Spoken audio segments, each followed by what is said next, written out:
I think the public would overwhelmingly say leave the cars on the beach. But I can tell you this, overwhelmingly they will. But at the same time, I believe at one point we will lose cars on the beach. I don't think it's going to be a council decision that's made. I do believe it will come from the state or the federal government, and we do need to take steps to prepare for if that does happen. Because you're going to have communities like New Smyrna. If you lose parking on the beach in New Smyrna, that will be catastrophic to their economic development, their community as a whole. Other areas as well, but that's a particular one just because there aren't many places to park. So when you do ask that question, I think you really should follow that up, or I need to follow it up. As a council member, I'm not here just to look out for today, tomorrow. I'm here to look out for 20 years from now and to prepare. And now, that's part of the issue.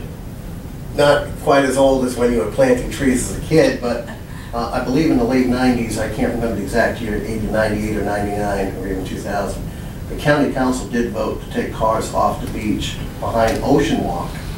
And at the time, I believe it was to make it more palatable for the developers, since that was a new entity that was supposed to be the cornerstone of Daytona. That's my understanding. And it seems like it's had the opposite effect. Spring break is pretty much done. PCR is dead.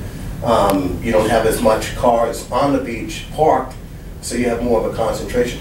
By having the driving zones restricted, does that cause more of a bottleneck in other parts of the beach? Like, for example, coming up ISB or even New Smyrna Beach now. In fact, New Smyrna Beach has more cars than Daytona Beach does for the first time in God knows how long.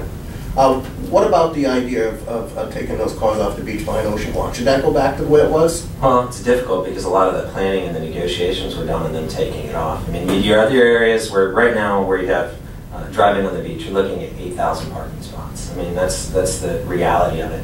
You can't build an 8,000 car parking garage and have everyone there. So these areas like where you have economic development, and they made those decisions. It's hard for me to go back because those decisions were made. Now I can tell you, I brought this up last year at our county attorney's office, which I thought was interesting because we never have addressed it, because Daytona Beach Shores wanted a section where there was no driving. Right. And I'd always, I ran on it, everyone knows, and I have not seen anything to change my mind to take driving off the beach. However, I did say this and ask the attorneys, and management actually like this idea of taking a section where you have non-driving and moving it to, let's say, Daytona Beach Shores for a small section, if that's really what they want, a small area, as long as you have access on both sides, but then taking another area and taking it off. Because we have an incidental take permit. Some of you that don't know, that are watching on TV, we went into a contract with the state and federal government where we have to abide by certain rules and regulations to continue beach driving.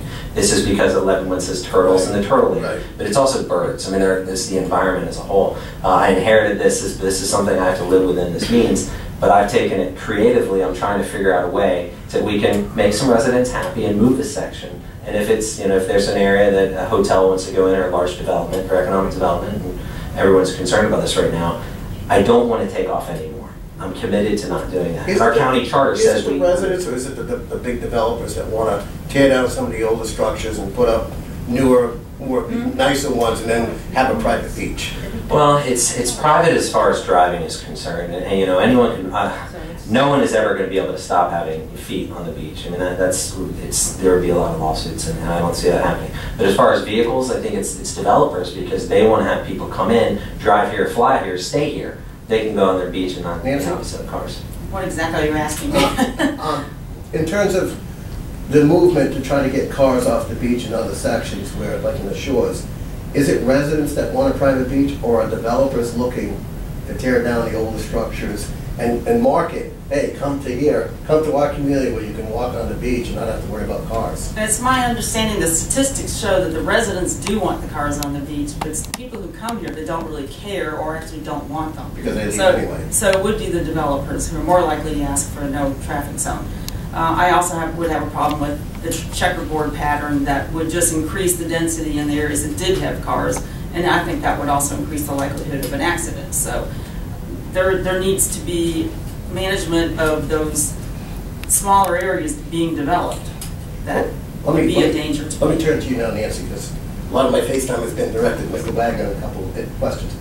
With all the money, public money has been spent with the ECHO program, the voter initiative that was passed in the late 90s to allow the county to hand out money to community groups for things like rebuilding or enhancing the Museum of Natural History in Daytona, There was the News Journal Center, which is a disaster. There are a lot of cultural centers, Athens Theater, New Smyrna Theater. Could that money have been better spent buying off-beach parking instead of, not that these groups aren't important, but they don't seem to be self-sustaining without a significant amount of money each year from the county council?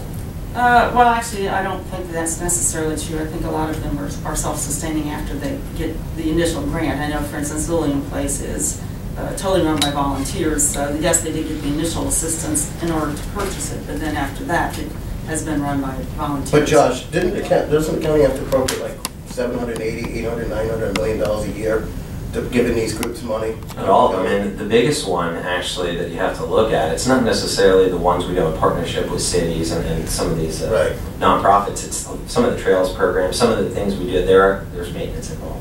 And those are the projects you really look at. You know, it's like anything. When you take a property off the tax roll and you make it a public property, you shouldn't necessarily just look at, well, how much did that cost? It's how much did it cost over the next 100 years, because you're losing that tax base. Anytime government does something, you need to look at, okay, this is how it affects our budget this year. And you do this at home every day. You say, okay, I'm going to buy this car. I think, you know, I really, when I'm out shopping for a car, do I get a Honda Accord or do I go buy a Ferrari? I mean, you can make that first payment, maybe you save up, but then when you're making, you know, the next payment at 4 years down the road, can you afford to pay it? And that's really how you have to look at government. It's the long-term expense. So those are the things I think you have to pay attention to in ECHO when you're approving these types of purchases.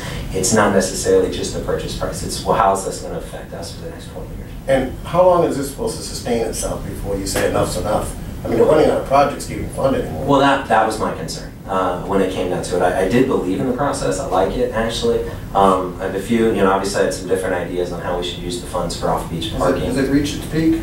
Well, I didn't actually ever get a chance to finish answering the question. We do differ greatly on our opinions of how those ECHO funds should be used as far as off-beach parking goes. For the very reasons that were just stated, I don't think that's a great way to use the funds right now, because that will take the property off the tax roll. Very highly valued property, you know, right on the Atlantic Avenue. And additionally, most everything that is available is on the west side of the road, which would promote traffic crossing the street. Well, no, pedestrians. but I mean, I'm talking about beachfront property itself. If it was on the east side of the road, I would consider that to be acceptable, but not on the west side of the road. And there are alternative ways of doing these things too that have to be looked at creatively. For instance, I have talked to the hoteliers. Some of them, and I don't know exactly how many, I haven't enumerated them, but they're willing to let the day trippers come, and the people to the beach I'm talking about, and use their parking when most of the tourists are either checked out or they're out doing their tourism, you know, leaving, viewing our area. We're going to check out before 8 o'clock. Can I respond to that? That's actually, she brought up a very good point where I think we differ. And someone, as far as, listen everybody, right now you go to the beach, you can go park on the beach. There's plenty of parking. We don't need to go to hotels and pay them a lease fee, because a lot of them are going to ask for that because of liability issues. Let's face the facts. You're staying at a hotel and you have a bunch of people come in from Orlando being all rowdy, and something happens, it's only going to take once.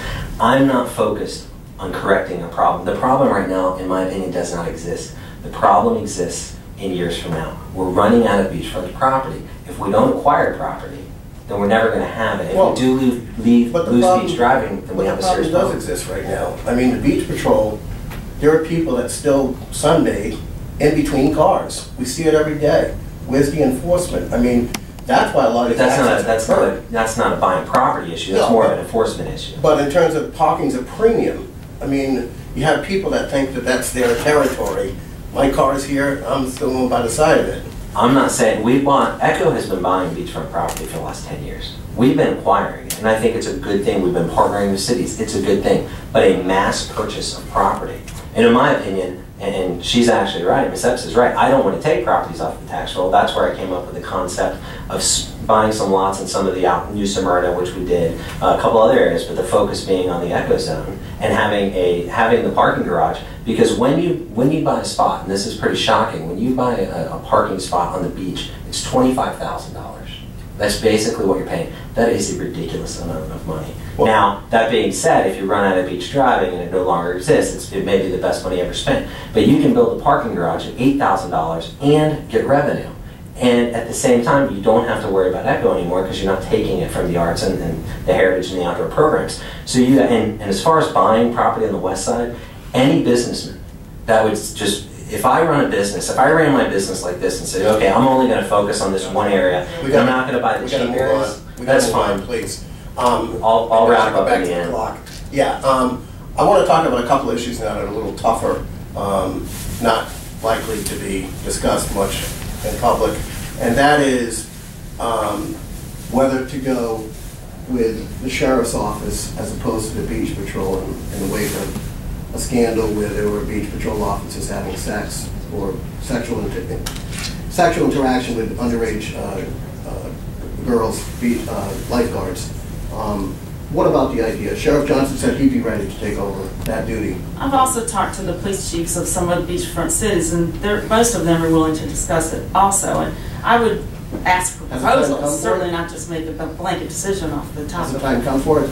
It's definitely time to ask for proposals, yes, but not to replace, let me finish, not to replace beach patrol per se, but to take over the law enforcement aspect and let beach patrol focus on the EMS and life-saving functions for which they were really put on the beach in the first place. Josh, a lot of police have become trained, cross-trained. I know in the shores especially, they're actually called public safety officers, do firefighting and police. Absolutely. Could we do that on the beach? We actually save money that way. We do. We actually do that on the beach. So they're triple certified. So they're very similar in that manner. But under the structure of the sheriff. Well, if you change the issue, then if you're doing the exact same thing but you're putting it under a different hat, then it really doesn't solve anything. Because it's just saying, okay. What about accountability of a publicly elected sheriff? Well, that's the only difference it would really be. I mean, you're talking 22 officers on the beach. I mean, when we're getting to brass tacks and the people holding a gun, there's 22. I've had issues, with how things were handled in the past, but I think we've made some very significant changes. Our beach director has been changed. We have an intern director. A lot of things have been changed, and I've been saying it over and over again. We need to have the Disney approach with the personalities and the attitude on the beach. We need to be welcoming. We need to get away from the sterile beach that we've created, and part of that is the authoritative. When you go in there and you see people driving around and they have guns, you need to have more of an approach of, this is a safe place, but we don't need to show those types of arms. Well, I agree. I mean, Sheriff Johnson, we did an interview, a Sunday conversation with him, and he said we don't need to have the guns displayed more friendly, but reminding people, especially the issue with children. You see a lot of this on the beach where we have pictures and videos of there'll be a giant SUV and someone is on their phone texting, not driving, sitting and texting, and their 3-year-old is behind them, running around chasing birds. It's a scary sight, and you can just sit down on the beach for 5 minutes and see those types of things. I mean, it happens all the time. In light of the 7 or 8 drownings of toddlers a couple of years ago in private swimming pools, just in the last 2 years, more than 20 children hit walking to or from school. Is the beach really that dangerous in comparison? Well, apparently not. Comparatively, as you mentioned, when we have 2 children hit, well, fatalities anyway. Especially when it was the parents could have, or the guardians. It is largely a matter of parental responsibility in those cases. Now, we clearly have a problem with the children on the roads on the way to school. Enough sidewalks, enough, anything that can be done more on that level? Is that more of a city issue? No, I'm dealing with an issue in Wilbur by the Sea. As far as sidewalks, Jim knows this, and he lives in Wilbur. I grew up in Wilbur, and I can tell you there are many times I had to jump out of the road and get out of the way because we do need more sidewalks. Obviously, it's we may not be able to put on every street, but at least in an area where we know kids are going to be traveling and adults. Our aging community obviously needs it as well. It's not just kids that are in the harm's way. So it's part of. People pay taxes for multiple reasons. One of it's safety, obviously convenience. We have roads, but sidewalks are part of that. I mean, we need to, people are walking more. It's actually great. We like it. We want activity. That's why our trails program is so successful. So I think they're definitely, we have a focus on it. I've been pushing a lot of sidewalks in my district on the TPO, Transportation Planning Organization, because I feel that's part of my job is to look out for my district and make sure those sidewalks are taken care of. So you have a young family. I do. When you said infant swimming, I actually have a 21-month-old, and I can tell you, those of you who have actually done the swimming lessons and gone, and the first time they throw that child in that pool, and they're crying, and it's a scary moment. My wife was crying, I'm like, I was kind of like, well, this is really, I didn't cry, but it was intense. And to see how well that program works, and I know Ormond went through that, that program is one of the most amazing programs I've ever seen.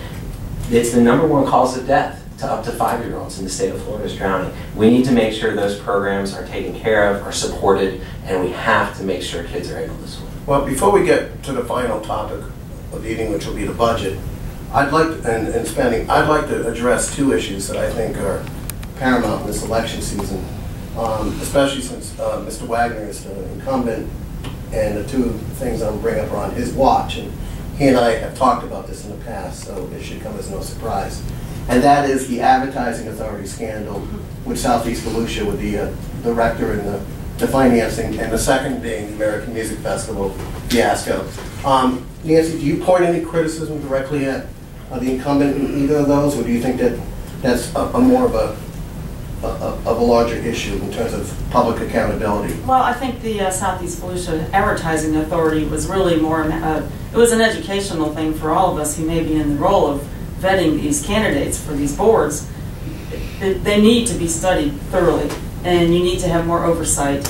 I know the county did vote to have more oversight for the one in Southeast Volusia. I would have liked to have seen that expanded to all the boards. Just because they haven't had a problem so far doesn't mean that they shouldn't at least have periodic audits more frequently than they do now, so the problems can be caught before. Do you hold Mr. And Wagner? Sometimes things happen just like they did in the city here, where they weren't intentional. Do you hold Mr. Wagner responsible for either of those?